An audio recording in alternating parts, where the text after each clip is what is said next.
Hello, bienvenue dans ce live, je suis Sandrine Carl, je suis très heureuse de vous retrouver ce soir. Et dans le live de ce soir, on va parler de la liberté. La liberté, c'est quelque chose dont on entend de plus en plus parler, là ça fait vraiment quelques années, où on prône tous ce besoin de liberté.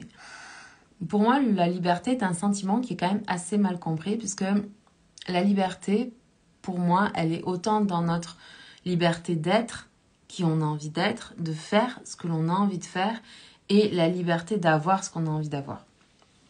Mais je constate que beaucoup de personnes le comprennent mal et sous couvert de vouloir la liberté, s'autorisent tout et n'importe quoi par rapport aux autres et ne respectent même plus leurs besoins fondamentaux ou les besoins fondamentaux des autres. Donc dans le live d'aujourd'hui, je voudrais ramener la liberté dans mon cadre de référence et vous proposer cette vision-là. La liberté, pour moi, elle nécessite l'engagement et le lâcher-prise. L'engagement, pourquoi ? Parce que si vous voulez exprimer quelque chose de vous, développer une qualité, une compétence ou peu importe, vous avez cette liberté-là d'aller vous développer, d'aller vers l'expansion. Mais ça ne va pas se faire du jour au lendemain. C'est pas parce que vous vous dites, ok, je veux expérimenter la liberté d'être que ça va arriver. Ce qui va faire que ça va arriver, c'est parce que vous allez vous engager chaque jour, à chaque instant, à être de plus en plus qui vous êtes, à vous connecter de plus en plus et de mieux en mieux à cette personne, à cette essence même que vous avez à l'intérieur de vous. Donc, cette liberté d'être, elle n'arrivera pas parce que vous l'exigez, elle arrivera parce que vous allez vous engager et en même temps, vous allez lâcher prise sur le fait que vous allez obtenir ce sentiment-là rapidement, de manière généralisée dans votre vie. Je vais expliquer ça. Le sentiment de liberté, c'est quelque chose avec lequel vous pouvez aller connecter, puisque c'est quelque chose que l'on peut créer à l'intérieur de soi. C'est la différence entre liberty et freedom en anglais. Peu importe à quel point vous pouvez être enfermé, vous pouvez vous retrouver en prison, etc., vous pouvez toujours vous sentir libre à l'intérieur. Et c'est de cette liberté-là dont on va parler dans le live de ce soir. Donc, ce sentiment de liberté à l'intérieur de vous, c'est quelque chose auquel vous avez accès tous les jours, à chaque instant. Donc vous pouvez aller vivre cette liberté. Maintenant, aller expérimenter les bénéfices de la liberté au quotidien par rapport à ce que vous avez envie de développer, ça va prendre peut-être un petit peu plus de temps. Et par rapport à ce temps-là, c'est très important de lâcher prise parce que dès lors que vous êtes dans le contrôle, vous ne pouvez plus ressentir le sentiment de liberté. J'espère que vous me comprenez.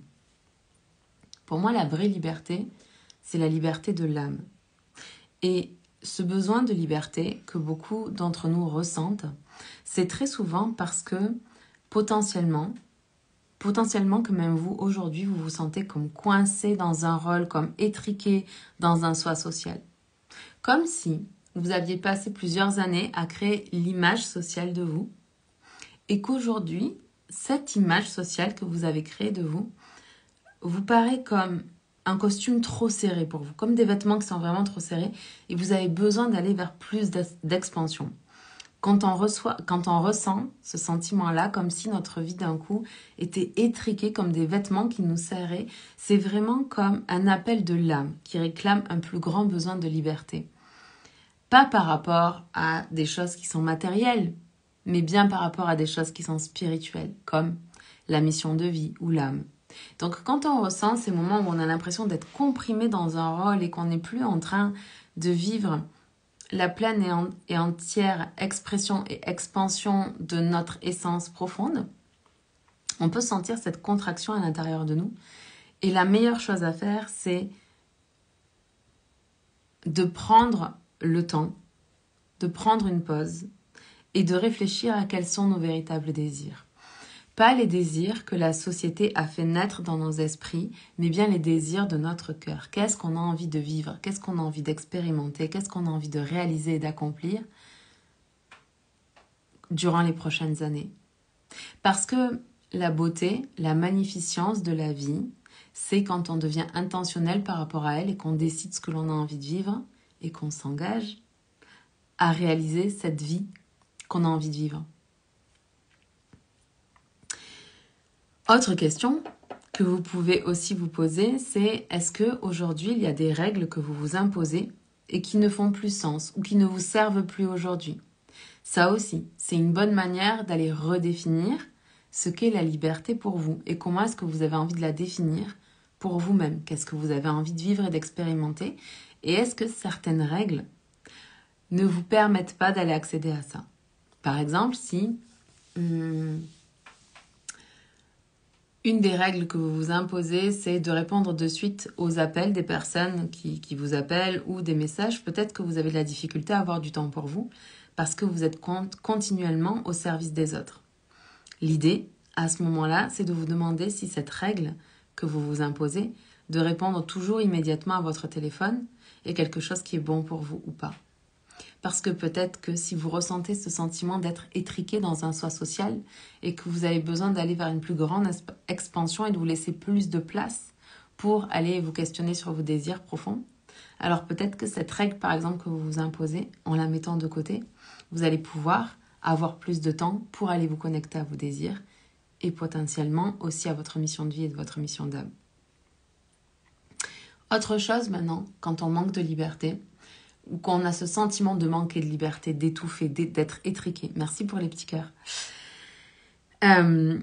C'est quand on a besoin d'aller affirmer nos limites personnelles quand quelqu'un franchit le seuil de nos limites personnelles. Ça, c'est très important parce que dès lors qu'on a ce sentiment que l'autre, il prend trop de place dans notre vie ou dans notre espace de proximité, là, je sais qu'il y avait des études très intéressantes sur la distance sociale et que en France, en Europe, la distance sociale, c'est à peu près 80 cm, alors que dans des pays asiatiques où il y a peut-être plus de monde, je crois que c'est au Japon, la distance sociale, elle peut être vraiment raccourcie à 40 cm. Hello Seb, hello Mylène, bienvenue dans ce live. Donc, est-ce que vous avez besoin d'aller affirmer vos limites personnelles si quelqu'un vient trop dans votre espace personnel? C'est aussi une bonne question à se poser pour aller expérimenter davantage le sentiment de liberté. Vous pouvez aussi prendre conscience que il est peut-être temps de tourner la page sur une situation qui ne vous convient pas. Si c'est le cas, c'est peut-être qu'il est temps de reprendre votre liberté. Voilà ce que j'avais à vous dire pour ce soir autour de cette notion de liberté qui, je crois, est mal comprise. Encore une fois, mon intention dans ce live, c'est vraiment de vous inviter à, si vous avez ce désir de liberté, c'est que vous avez un besoin de liberté. C'est-à-dire que votre sentiment de liberté qui est connecté à votre énergie masculine a de la difficulté aujourd'hui à se vivre pleinement. Et c'est pour ça que je vous ai donné plusieurs possibilités et situations dans lesquelles vous pouvez vous rendre compte que finalement, vous pouvez récupérer un petit peu plus de liberté par rapport à vous, par rapport aux autres, par rapport au monde. Je vous aime, je vous embrasse, on se parle demain. Bye.